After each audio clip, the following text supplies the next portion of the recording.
People in Wichita had been terrorized by the BTK killer for 30 years. BTK has killed 7 people, Chief. What kind of leads do you have? No solid leads at all. When they finally announced that there was a serial killer on the loose, what was that like for you? That was a pretty big buzz. The one thing BTK likes more than anything else is publicity. When he went uncaught, it just confirms for him he's smarter than the police. Question for Wichita back then is how many more people are going to die?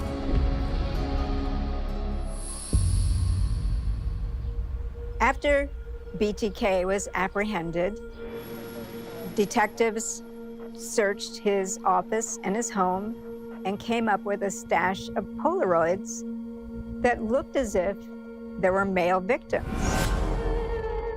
And they asked him who his male victims were. And he didn't understand what they meant, and they mentioned these Polaroids.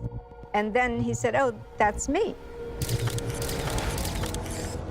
I always had the tripod, and so I rigged that up, and lo and behold, I could take pictures of myself. And then what I had was a squeegee ball. Basically, you ran the cord over to your hand, and then somewhere I hid the ball when I was in my pictures, and I just squeezed that ball, and the Polaroid would click. He would dress in slips and female underwear that he had stolen. He would wear a mask that had makeup on it, a wig. I used the cross-dressing and tying myself up as a sexual fantasy, like I was the victim. Rader told himself that acting out these fantasies helped him diminish the desire to kill somebody. But on the other hand, he's also completely immersed in what it's like to be a victim, feeling the ropes around him, wanting to do this to somebody. And the more he did that, the kind of ensured that he would act out again. Well, good morning. Hello, Dennis. I'm Dr. Catherine Ramsland, professor of forensic psychology and the author of multiple books about extreme offenders like serial killers. I've been corresponding with Dennis Rader to try to understand what led him to become one of the most notorious serial killers in America. This is the first time that Rader has explored these topics in depth with anyone. People call me a monster. I guess I am sort of a monster. The more information we have about serial killers, the more we understand what makes them tick, the easier it will be to prevent them.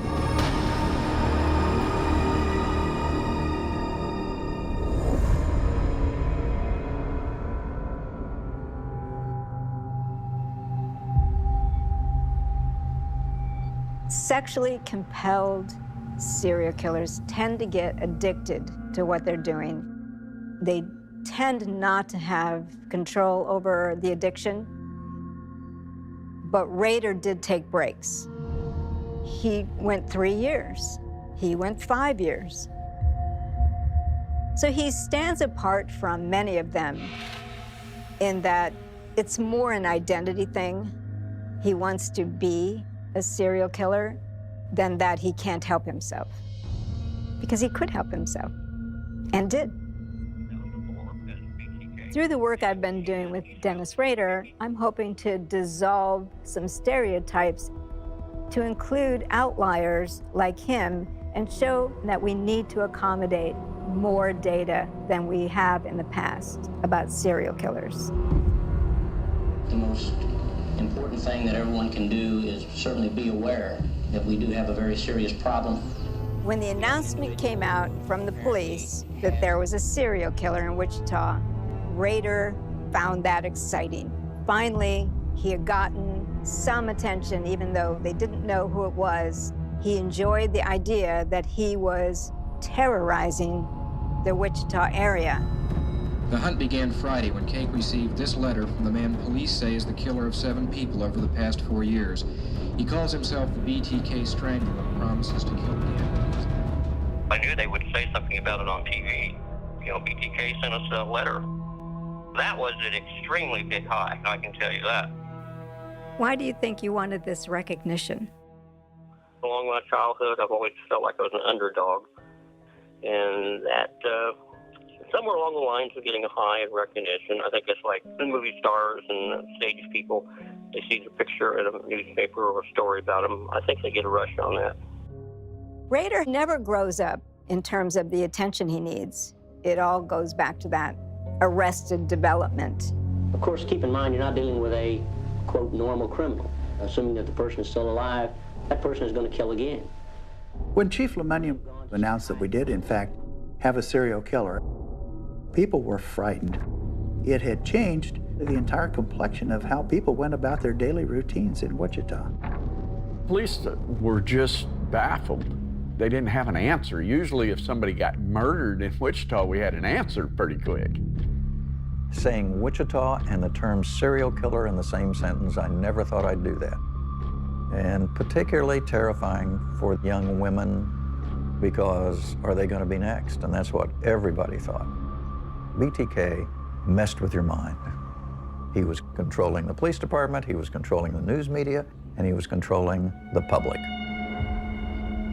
While Wichita is reeling in fright, Rader is going about his business, pursuing his degree in the administration of justice. While you were in school, you were also committing your own crimes. Were you listening for things that would help you? Yes, I was very careful with the forensics. I made sure I didn't leave my fingerprints. I wore rubber gloves, ones that you use when you're washing dishes.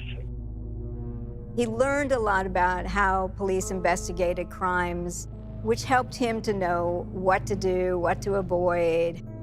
That subject matter just helped him to become a better predator. What did you want to do with your degree? I tried for the Wichita Police Department, I tried for the Sheriff's Department, I tried for the Highway Patrol, and all three have turned out. Serial killers who are attracted to law enforcement know that a police officer is in position to know a lot about potential victims, and they can approach people with a sense of authority by flashing a badge and getting people to go walk away with them. We not only read, of course, what he wrote, every piece of paper was examined, everything was looked at for evidence. Not one piece ever had a fingerprint, had a hair, had a fiber that could be identified. And to me, that's why he feels confident in sending these letters. You would get these mailings and they would be in all kinds of bizarre shapes. I thought there might be something symbolic about what he was sending. It was just the fact he thought he might have touched it and he didn't want anyone to see his fingerprints. Rader has an attitude that he is smarter than other people because he's more vigilant, he's more attuned, he watches people as a predator in ways that most people are not doing. So as he's also developing knowledge about law enforcement and investigation procedures and forensic practices, that's just increasing his sense of, now I know what to do, and no one will be able to touch me. Studying that is very important to our understanding of serial killers, because if they really believe they are untouchable, that's where they'll make their mistake. As my partner and I tried to puzzle out what we could do to advance the case, really the only thing that we knew of that he had created and touched, held, was the communications.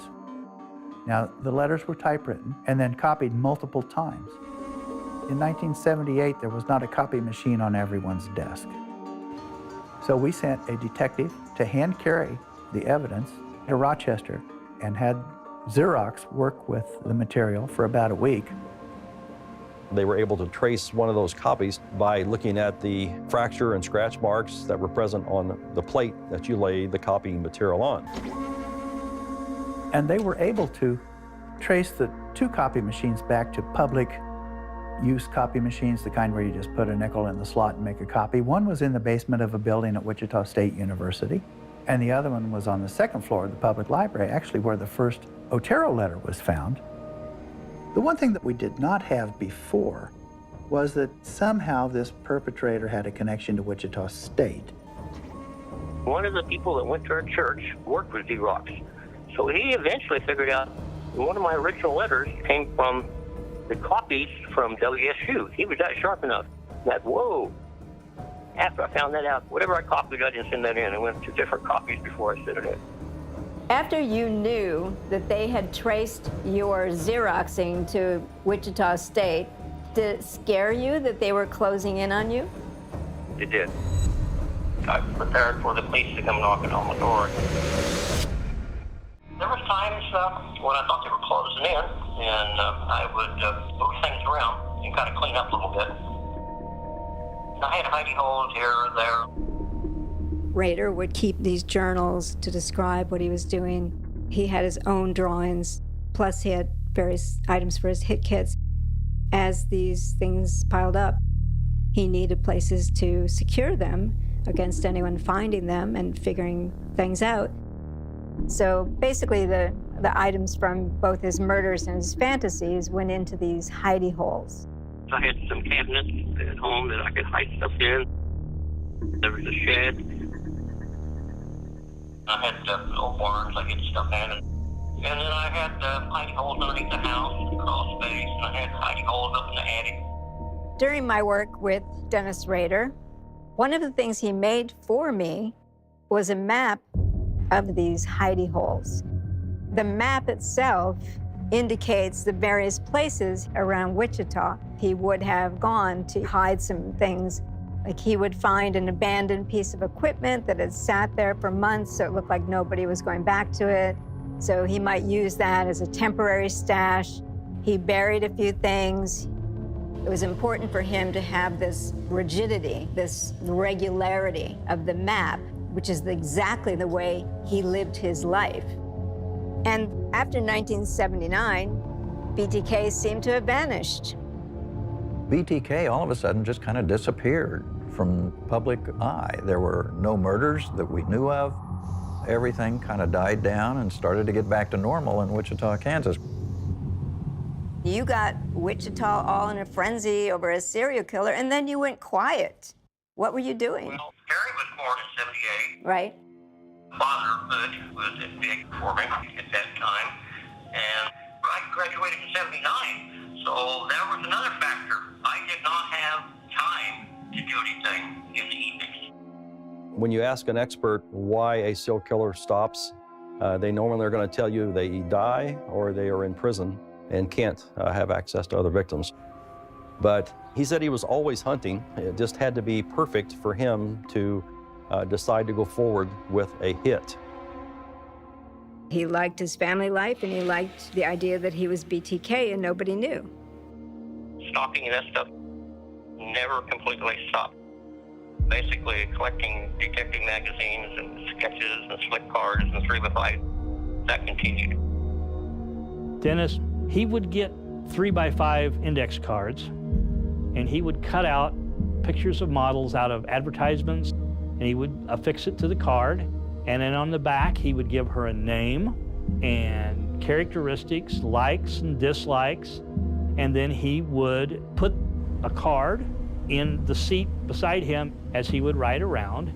And he would, you know, I'm spending the day with Sally or whoever. It was like he had a relationship. He would talk dirty to this 3x5 card, the slick ad. Then before the family would get home, he would go get in the shower with his card and masturbate. That was his preferred means of sexual gratification. He said that's why you don't have more victims dead, because I enjoyed playing with myself as much as I enjoyed playing with others. Dennis Rader had the opportunity to travel the entire state of Kansas. And because he was traveling and living in motels, he said that gave him the opportunity to practice his bondage. The only time I had to do anything would be out of town. That's when the motel parties started. One of the things that Rader did to kind of compensate for the fact that he didn't have time for victims was come up with what he called motel parties. And the motel parties were autoerotic kinds of activities. He had dolls that he used to help facilitate his imagination, and he would experiment. I'd work up a sexy frizzy by doing bondage. A lot of times I'd have pictures of the girls and go through that, lay them out, rearrange them, look at them, or bring things out from the hidey holes of my collection that I got from victims. Rader often would take items from his victims' homes that he could then use to replicate what he had done to them, but in an autoerotic sort of scenario. So he might dress in a slip or pantyhose or underwear that he had taken and imagine what it must have been like for one of his victims to know that they were about to die. I bought a nice big suitcase and had a lock on it. When I was packing up and ready to go out of town, I would take enough of those things with me. When Paula was at work and I had time off, I would wash all the stuff, clean it all up, and try it out. And I started to be real careful I didn't leave anything in there. And then I'd hide that back in my regular closet. Rader grew careless, and there were times when he would use the privacy of the home to do some of his autoerotic activities, dress himself in a woman's slip, maybe his wife's, put a noose around his neck. And at one point, his wife came home unexpectedly. My wife caught me twice, and boy, she was really upset, and I was upset because I got caught. She just told me, "This is it. You ever do this again, ever catch you, we're going to leave. I'm going to take the kids. We're going to divorce you." I made sure that would never happen again. I think the fact that Rader had put his marriage and his family and his whole life on the line when he was indulging in his autoerotic activities speaks to the addiction of it, but also his belief that he was really smarter than people, he was special, and he just wasn't going to get caught. There was a time where you thought about suicide. Yeah, I put a 357 in my mouth. I just felt to a point where maybe it was the man upstairs or something with the family. I thought the time has come. I'm basically stalking somebody else. So I got another person I'm going to set up for. I need to end this because I'm going to take somebody's life again. You put a loaded 357 in your mouth? Yep. I was just in that mood to take my life. And what did it feel like when you didn't pull the trigger and you put the gun down? Then what went through your mind? I guess I chickened out. I just couldn't do it. Well, it sounds like you gave it a lot of thought. Was that about having regrets and remorse? That may be. I feel guilty to a degree. At one time, I was more religious than I am now. I thought, well, gosh, if indeed heaven does exist, what will my grandparents think of me while I'm doing all this? But my concept on religion right now is a lot different than it used to be. Okay.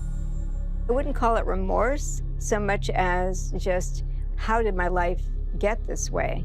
Maybe I should end it before I do anything to anyone else. But I think those moments were pretty temporary. The first thing you have to realize about psychopaths is they're wired different. They don't feel emotions the same way regular people do. The best way to describe a psychopath dealing with emotions like guilt or shame or remorse, which don't exist for them, is if emotions are color, they're colorblind. Regular people in the normal population, we can look at a traffic light and see red for stop, yellow for caution, green for go. A psychopath, they learn, okay, the light at the top means stop, the light in the middle means caution, the light at the bottom means green, but they don't see the colors. They're just following the norms and customs and laws in society, which, if you're a psychopath, don't apply to them. Dennis had a number of jobs which he was able to travel. He worked in a security company. After he lost that job, he worked for the Census Bureau. That let him go to other states where he had the opportunity and took the opportunity to at least watch for victims, sometimes stalk them, and even plan for doing something to them. In one town, he actually dug a grave for someone that he believed he was going to murder. Is there a possibility that there could be more murders? The one thing that bothered me in reviewing the Otero files was it was difficult for me as a homicide investigator to grasp the idea that a person's first killing would be 4 members of a family. How do you control and commit 4 murders, and very calculated murders. I mean, bringing weapons with you, bringing the instruments of binding, everything, it just didn't seem plausible to me. Because he did take out-of-state trips during a time period when he talked about the urge or factor X being very strong. I think it's possible there might be other victims. So if there are, I want to be the person he tells that to. Remember the dream you sent to me? I want to read that back to you and see if you have anything to say about it. Do you mind? Okay, so the dream was about a boxcar, and here's what you wrote. One end had an old-fashioned barber shop, like my grandpa Cook had. In my dream, I'm working on a letter to you, so it is spread out on the table. I get my call number for a haircut and realize there is too much stuff left out for eyes to see. So I walk back to put it into my black briefcase. Then the alarm clock goes off in my dream, and I'm trying to shut it off, and at the same time, 2 police officers come in. One taps me on the shoulder and says, "We know you did more than 10. Then I awake to find out the real alarm clock is buzzing away." I've always really wondered about that dream and what it meant, and it sounded like you meant some very dark things. It does. The dream suggests he's about to tell me something that the police already suspect, because there are 2 officers who come in, and it has to do with his darkest secrets that he might have been about to tell me and then decided not to. Saved by the bell, because the actual alarm was actually ringing and woke him up. This is a dream you had, and you wrote it to me. What do you think it means? Yeah. Could he be holding something back? Yeah. Serial killers often do, because one of the things they're motivated by is power and control. And if he has a little secret, a little dirty secret, that could be just the piece of power and control that he maintains, and he's got to have something. You're clearly protecting secrets in this dream, and it is related to your BTK activities. I'm really curious about what else there is that you would want to tell me. Well,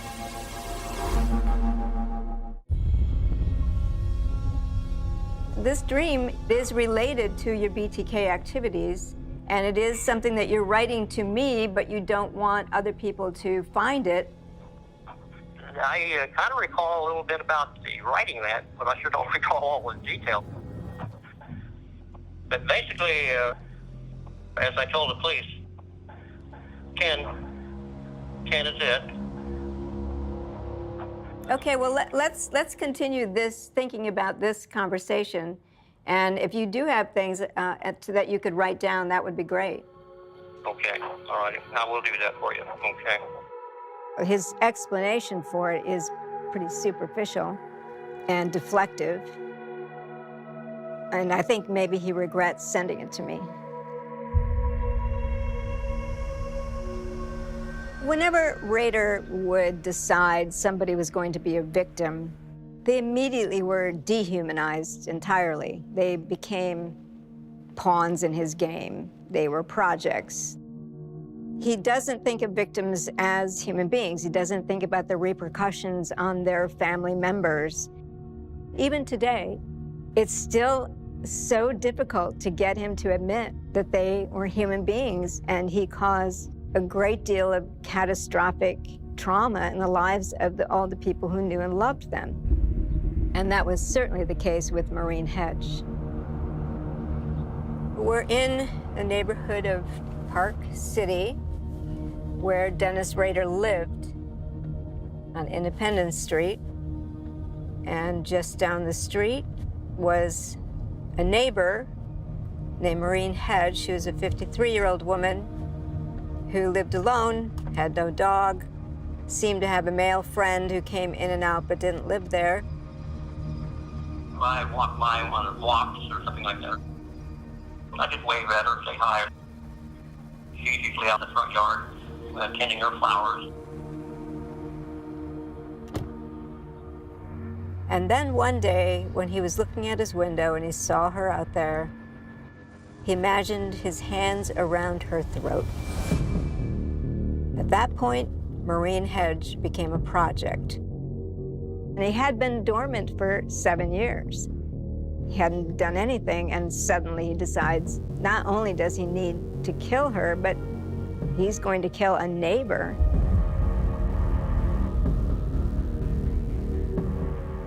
Rader was a Cub Scout leader, and he used that to stalk victims and to kill victims when the opportunity would arise. He planned a night out with his Cub Scouts. Once he got them bedded down, he would drive to Park City.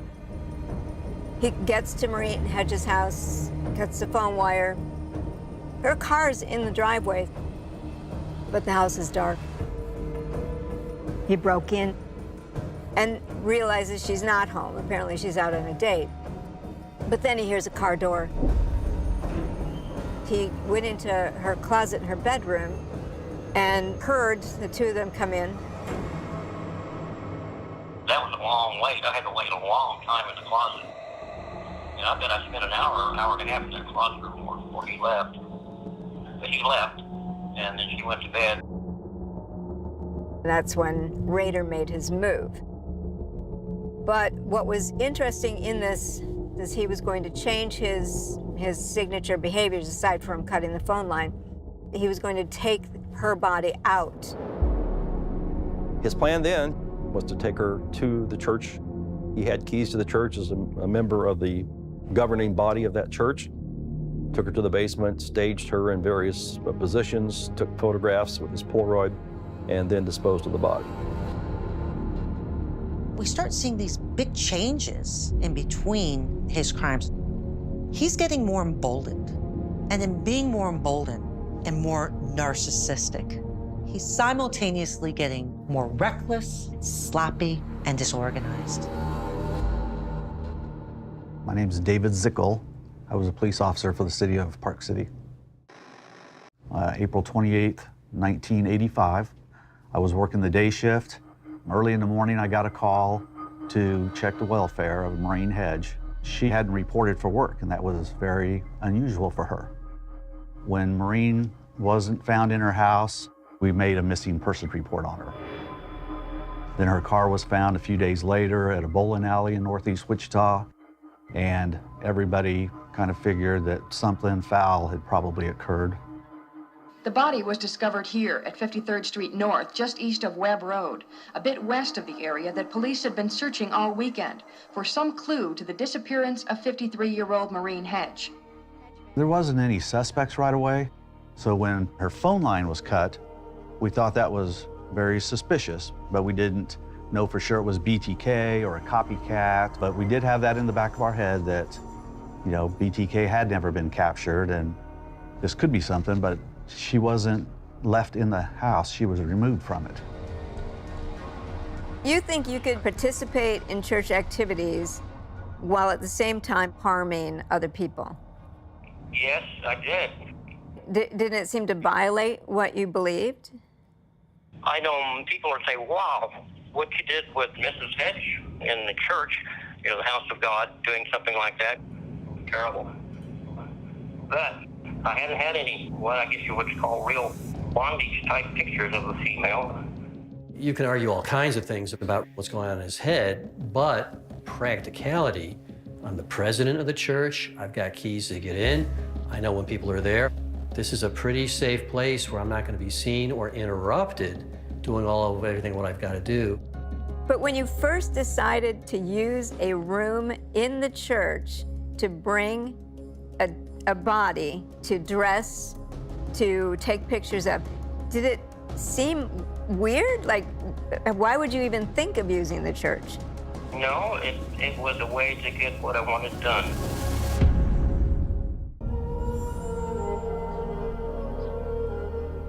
After Marine Hedge's murder, BTK did not surface and claim responsibility for that. The reason he did not communicate anything to police or any media was she was in his neighborhood. So the last thing he wanted to do was have police focused on his very street. But time passed, and again, no one suspected the killer was living among them. So Rader began planning his next murder. Rader would drive through scouting or trolling for potential victims. And that's how he picked Vicki Wegerle. One day as he was driving by, he saw her come out of the house and she drew his interest. That place was not what I call my typical casing. The only opportunities that I had to really look for my next victim was around lunchtime, and I would drive over there and eat, and then I'd watch her place from my car. I used my rust of the telephone man. I had the hard hat on and the little symbol I stuck on it, and some gear that looked like telephone gear, in my hands. He then went to Vicki Wegerle's house, talked his way in, that he needed to go look at her phone. She was very, very nervous and was watching him like a hawk. Her baby was playing on the floor in the front room. She said her husband was going to be home at noon. And at one point, he was fiddling with the phone like he was working on it. And when she turned her head to check on the baby, he pounced on her. Didn't you know that her husband was coming home? She mentioned it, but I thought, well, she may be lying on that. That was a big risk. It really was the middle of the day, around noontime. So that was a big risk that my focus was on her. When her husband came home and found the baby and not her, he was initially upset, that what's Vicki doing? He, thought she'd gone to the store and left the baby there. But then when he walked back in the bedroom and saw that there was some comforters that were kind of disarrayed, he said, I knew that Vicki wouldn't leave the house like that. So he searched a little further in, and that's when he found his wife tucked under the bed, kind of secreted under the bed. By the time police got to Vicki Wegerle's house on West 13th, her heart had already stopped beating. She died within 15 minutes at Riverside Hospital. Her husband, Bill, supposedly found Vicki with a noose around her neck. Whenever Raiders targeted someone, the callousness just sets in. And anything that that particular victim is associated with goes along with it. It's really striking to me that Rader, as a family man, has absolutely no concern about young children in a home where he has targeted a victim. At that time, the police accused her husband and just couldn't prove that it was him. They really thought that was him. After they interviewed him, that went unsolved. Never in a million years did people tie it to BTK, had any idea. Police were investigating it as a random act, and it just basically never was solved. Did you ever think about what it would be like for you if somebody entered your home and did something like that to your wife? I would have stepped in and fought him for sure, doing everything possible to protect my wife or my kids. But I mean, what if you found her dead, murdered? What would that have been like for you? Oh, that would have been very upsetting. It's like revenge to come back on me.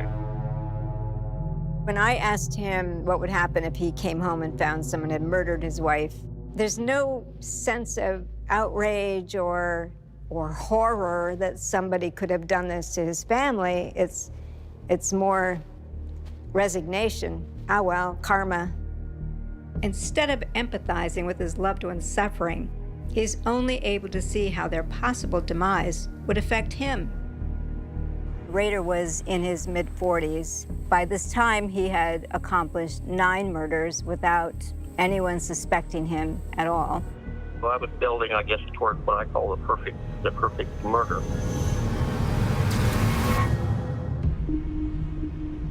This is a bridge near Sedgwick, which is north of Park City. And underneath here is where the 10th victim of Dennis Rader was found in 1991. She had been here approximately 10 days before someone from one of the farms came across the body. Mom's name was Dolores, but people called her Dee.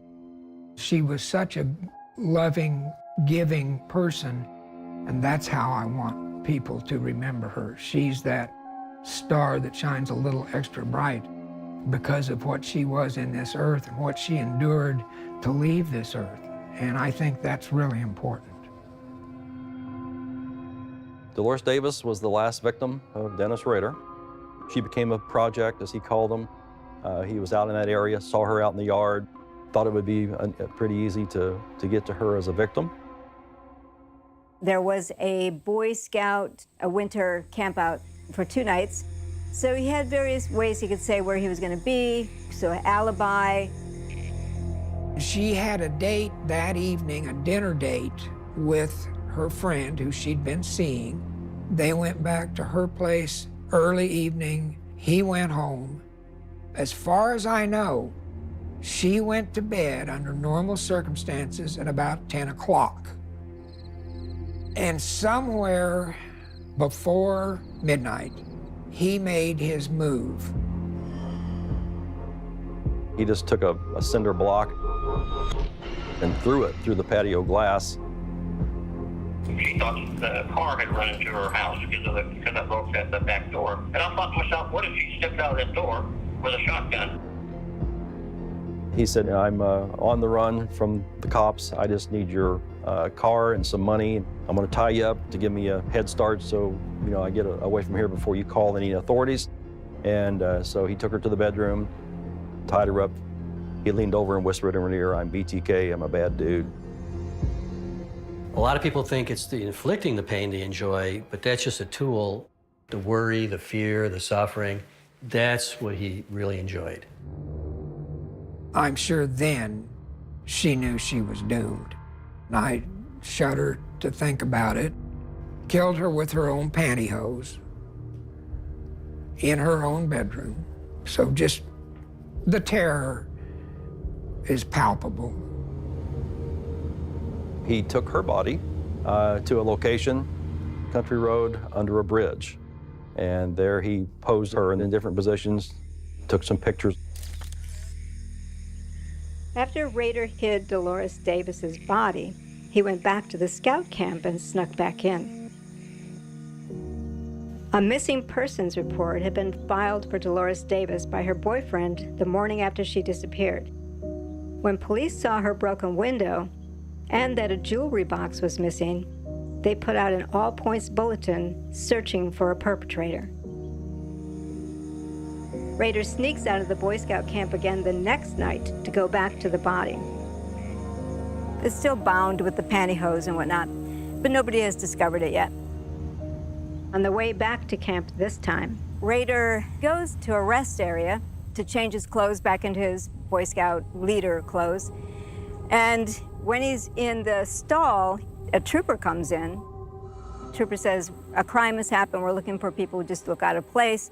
Rader was worried because at this point he had the jewelry box in the car, and he knew if they asked to look in the trunk of the car, they would see those items that were clearly not his and would have then been related back to Dolores Davis. I said it's all over. Lord, good Lord.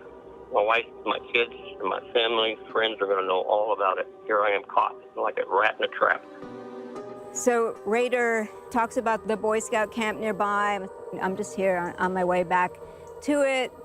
Trooper says, okay, you're not the kind of person we're looking for. And Rader goes back to the Boy Scout camp and is not a suspect in this crime.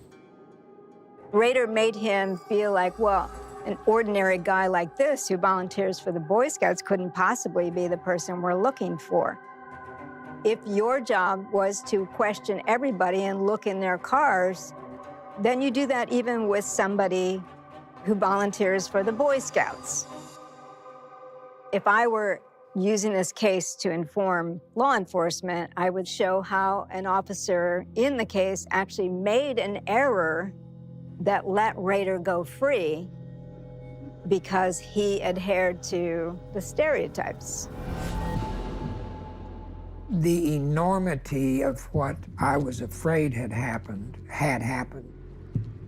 Part of the frustration, the pain, was the fact that we knew so little. We had no witnesses. The car was clean of prints. There was nothing in the house. They had nothing to go on, really. The police did consider that certainly Hedge and Davis were part of BTK. I think they even thought Wegerle might be. But there were a lot of differences. Why would there be so much time between number 9 and number 10? It didn't make any sense at the time. What we didn't know is BTK was going to the store with us. He was eating popcorn at the movies with us. He was going to church with us. He was the guy next door. I can't tell you, when BTK reappeared, how shocked everybody was. We didn't know if BTK was going to show up in our bedroom. I can't even describe how frightening it was. He had followed me home, and then he started stalking me. I was in the mood. I had my hip kit, trying to get more notches on my gun. That was our first sighting of what we believed was BTK. I was just moving up the ante a little bit. Dennis Rader has gotten away with this for 30 years. We were in the newsroom going, oh my gosh. It regenerated the fear in Wichita. I was going to do something. I was at the height of my eruption. That was one of those moments you were just ecstatic.